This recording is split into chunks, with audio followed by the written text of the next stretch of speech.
Silankine, dans le sud du Sénégal, au cœur de la belle Casamance. Ici, le Niaka est une tradition ancestrale chez les Diola. Moins connu que le Boukout, sa version chez les hommes, le Niaka est un rite d'initiation des femmes au bois sacré. C'est certainement le moment le plus important de leur existence. Ces jeunes filles se préparent à vivre le passage vers leur vie d'adulte, car chacune d'entre elles s'apprête à devenir une femme. Karasam Suleiman Sanya, Tukumanjom de Dunkel Sanya, Tata Silenkin Kanyanja, Laka Sep de Karki, Tata Silenkin. Di Kamili Kinko Spirit Silenkin. Nyaka, Tosan Yan Manjone, Yan Tokla, Kamino, the Kunfana Polola. A followed duty, Bampo, Telebon du. Donc, Wahon Manjone, one killer. Little Kutiko, Wulu, one killer Sanya. Donc tosanen manje appier la ba wolti ko toka o kamne kane nyaka le to la kata mama la ko kankan kumpo la kankan ko la ko kadi blen ko kana o riba na kam sima ko donc tosanen to jula a jula tare to na redi dum ja ko na jula tampa nyaka donc tosanen manje no yow la mo to kata ana mo le to premier am diko na amasan anu diri tu sinde nam sa ko no futa ko la nyaga banu jo kana tu famille tu panjo kita jale kama njo tu panji manjo panji to manji jona na manji kan tu wana sa donc tosanen manji ya pe ne kanon kan fama men jukey simit sono kabana simit butinke mo me joja e mo jala nyam jukey ko kila ko jala parce que am sana hami jeri me jeri ami ba même tosan e lu be bay tu mari mon na rillo nyamo me kan ko kila fan ko bulo parce que butini e butini ari mo acci e lu be joja ari mana ledo ko kaniri mankanya ka kaniri mankan futam e lu be bay puri mo ba ni bay puri mo kila kana kuka kontaan parce que ba bro ke man ma jari mana mas diga ani na kitti ko ari mana kil yeci kani nyaaka we kankan ciosani te jule tampa ciosani te jule nyaaka ciosani te jule kan to ya bay wana sama la orna baju ka bay fu ba jafala bona ba bare akanti jaw yen ba jafala Les préparatifs durent plusieurs jours, le temps pour les futurs initiés, les proches et les habitants des contrées voisines de converger en masse vers le village.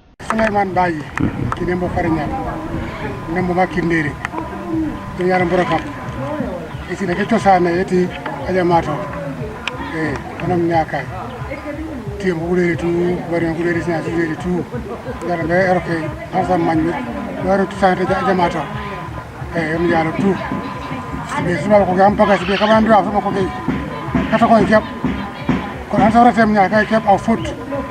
la ma fet ko tonke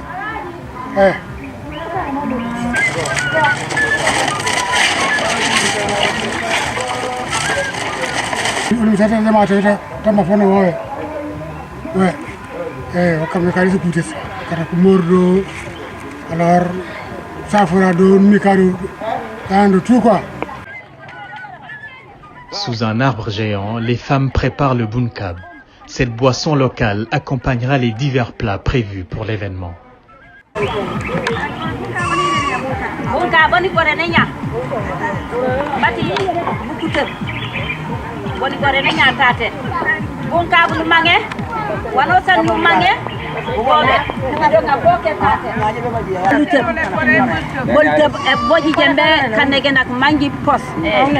mangi namo di kabunak mangi si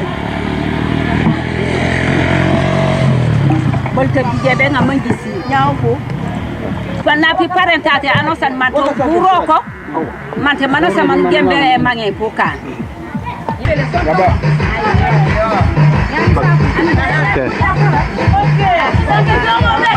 basengeta bo me ko ne basengeta obe bo be jobe di karanga ku jabru ka jembe di karanga ko ku jembe ko ya be basengeta obe di ket kamba be babe tengi ko tu ko be furi basengeta obe mo ko ne basengeta ujanja basengeta boy no mbobe ba jamba boy no chakiri yoye uye ko makere wana tu kempe programme yon gonoli oto bay to manke di wuli wana sawo mu jumele tate furi fana sa fana mangu ulu mama majo mama bunu bunu bololi tate bay to manke ulo law gwatenda u gwatiraw tu tempedu kankan tokon kajamara ko kankan bay ta manke ala sa feta palo fara re fara jaba karembena bakani ko tu no mama anosani majo mama ta ulu ke bekali ra ke ko ngasa ko fana ka samedi. Pour les dignitaires du village, le Nyaka revêt une importance capitale. Il permet à tout le monde de se retrouver, un moment de communion et de prière.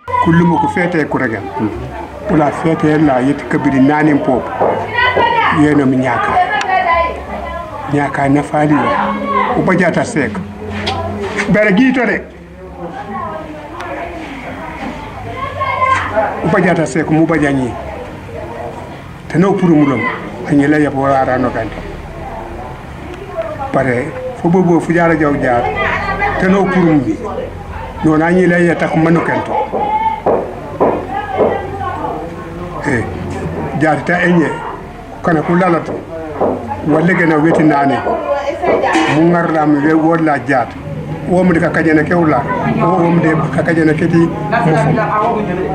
mo nyaaka fu tampaf cusani yana manjone yo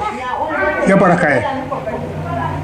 be ka jige nor manji duwor di dimbaya manji bajjo meno emite yone gila wanjar wo barakam bi bere no wo ba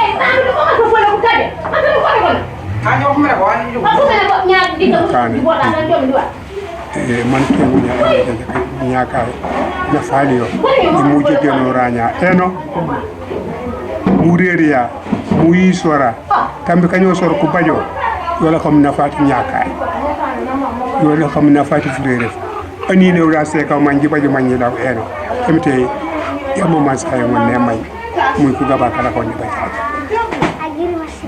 na fali yeri ba chacha ye kilomé na fati nyaaka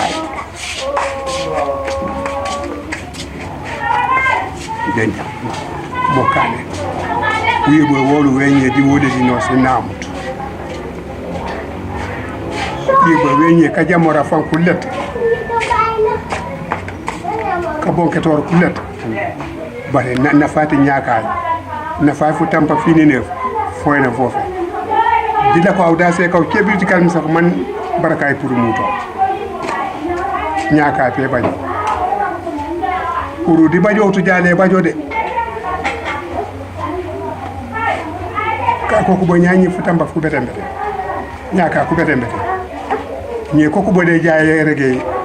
même ni mamujo nyaade jaa ka ko ko karege moy nyawam di ku seka ba aseka baji jaata aw o di wala pumulo aw nula ñu rek ma nyaawam dakala est-ce que ba sumo mo kane ute wala ni mamu jonya de jadi kay mi ko ke kajake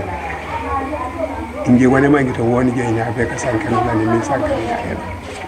kone kesane yenye bakan ku puren bare kesane kankan kamanjo kana ku faso man kana ku faso nya il faut benga mu kana kesane yolola man kamanjora ku kan wonu beng male mu kana jonge monana kana fu tampanu kana nyaka kamanjora to kom nanu sanu kantam uru la tunga nu manjora sifa faso ujo jaja ngonu manjora ande adumu jo mu du melupi yokon yo kan me kan eti jonge yenye man kamanjora ku kan do ting me kan nyaka de kan fu tampa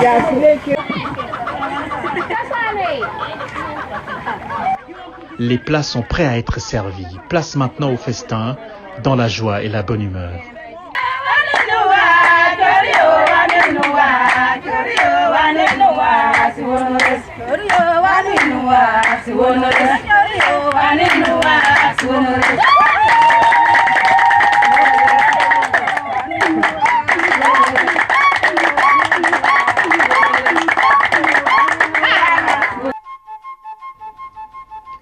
Pour les futurs initiés, c'est l'heure de se présenter devant l'arbre mythique du village pour des séances de prière, une étape importante avant l'entrée au bois sacré. Kane nyaka mba wala futampa. Bate doni biyo me game kini fana. Kono di kenani. manku yang fuli manku kadine le mam pure ki sum kunyira ko nak en kayre di puru kayre ko kana ko nak fe ja ti jumbo kan nettoyer ta ti tan wani puru fana ko yoli kenani to ko lakem ani nyaaka e tampio wanon tuta de ndio belawe kan nettoyer ko set ta kum punya ko ni puri man ku kanu ni man nyaaka e sum e so kayre kunyira ko nak en kayre di pulu kayre da ko setane ana ni ni ta sana ko la do wona nge kenna ko nak. Elles font ensuite la ronde du village. Les accompagnateurs leur enlèvent les chaussures des pieds car elles doivent marcher pieds nus, un geste symbolique pour les préparer aux épreuves de la vie.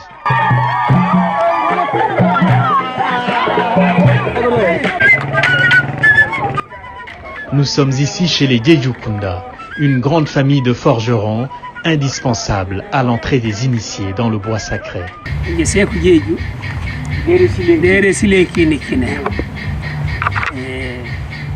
Nyawani yenya beka sanke nako wa fedi kabiri ndi kuwola oli kuwola yi daga pana kadi kiyeji kunda daga pana kadi bukute bare na baya mi nyakaay banamu ni nyakaay wan kamoru mi jeji kunda na mero woni yenya beka sata de makoni fana kuli kumeno normalement nyakaay nan tan jam nyakaay yedi bukute bare na bala buno ken nde fo kuyi muntara afanya akili bo afanya akili mukana mando mutu yo kilum asiek la tuno kendi bukutu bine na bare na andi ne te yoro baleta afanya o karanga karna le ko le ko jum wana mu ndi nyaaka ay fanya o fang bataw mutu ko bakantu ko bebe na ko ngaso ngale ko wole ko ito ku jaw be karanga ko bari wurta ka fanya fo kurinta ka fanya man ku yeni mela meto man ku jaw ko ngaso ngak bukute bare na uli kone yo kenge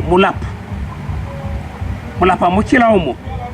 mo bukute bu wonde bu kan tanko angaso ngani fana ay makuti yaw akentu bo manana mulapa mu kila mo ko kongene nya wala bukute pa buno kan pa ku joba tan ku jembe jaay mulapa mu kila fo mu kongen man kuri kone mo kenge mo afanya akile yo kilo ma afanya da angamana ko si place soli ko kure kir angamana anona ammanjum ni ngamana le rinding leti kuseno karanga o banye sutu ba fanyam mare go meti nje karanga ke esukoye ko be kanyaka inje kusene bara fo nje ngonti jawbo aw bolemki yo kilum karanga karena anino o mustujo le tujawro bara fanyaw o bara bona wona jawbo ba mat yo kanka wa fadi kabiri nani leti wa fadi wakiti sile kinuye yem sile ki kabina nyaka etonge angamana di afanya o ko kumana ko nem anyamala bara anyamala façon e jupude tan kanyom ka jonen tan jakkum da benen tan koyim na poy yeno manyamala ulidum ka fanya ko leti balawe wa fadi kabindi ko fanya du fanya baro namuto surtout ni ka fanya ko lildere uli kololi tandi ande hana uje mantino bami mbandula mujo guto uriwte nurini to ana paka emde kan ka mo pak mbonu yutu muja obeto mulaw duwe MTP kan mo pak tanu koli mbe jumuto muja olofule ni ari ni mambe jumuto ni koli a ulu yaw nento mula pa mule MTP rambe man kayra la koto to kanum anyamala fu yuma foli fola ko fofe surtout sile ki ko fanya kandere mode ban ka fanya ko luka po ha kanga ka fanya kuli fande ko ngasoma bala ku jaw be karenga de jaw na ma sere ko kuyi muntate fan di ke mula pa molli ku jebe jaw mo jebe poyi mela molli ku jebe kanyaw ulu jebe karenga ulu jebe kan ko bebe na butu yema nge ko nen katawnga ma ula emite ko no ken kayre di ku puru kayre wa kusempula po kololi manoma mo jembe kane ko to barani fana fan ololi akinka fanya ko an ko degam alaji ko kajupe kum manyi kare sa ko kanta fanya ayo foyde kanta fanya no manje ayo foyde ka para ko yena kanta fanya no manje am kana commentaire wa hola to kam woni manje to wola ko wo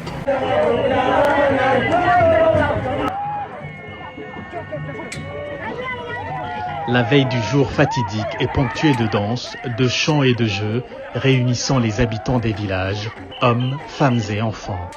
La nuit tombée, les initiés finissent de se préparer. En procession, elles entrent dans la case, c'est là qu'elles passeront la nuit, ensemble.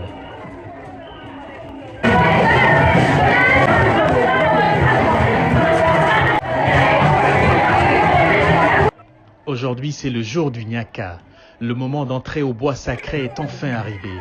Le son des tam-tams et des chants accompagne les initiés qui entrent seuls au bois sacré, là où se déroulent les épreuves initiatiques proprement dites, à l'abri des regards.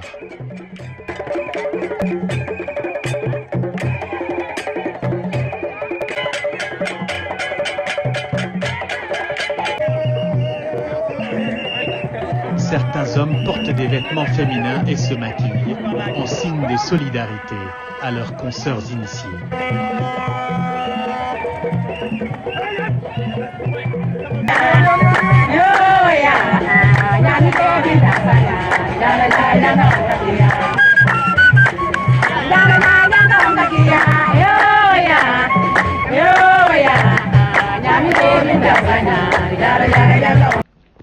De retour au village, le même rituel continue.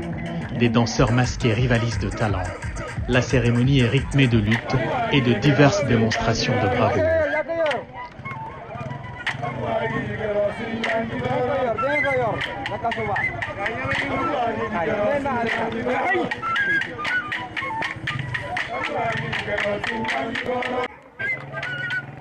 Après quelques jours dans le bois sacré, les filles sont devenues des femmes. Elles sont prêtes à s'occuper et à défendre leur foyer, à prendre toute leur place dans la communauté.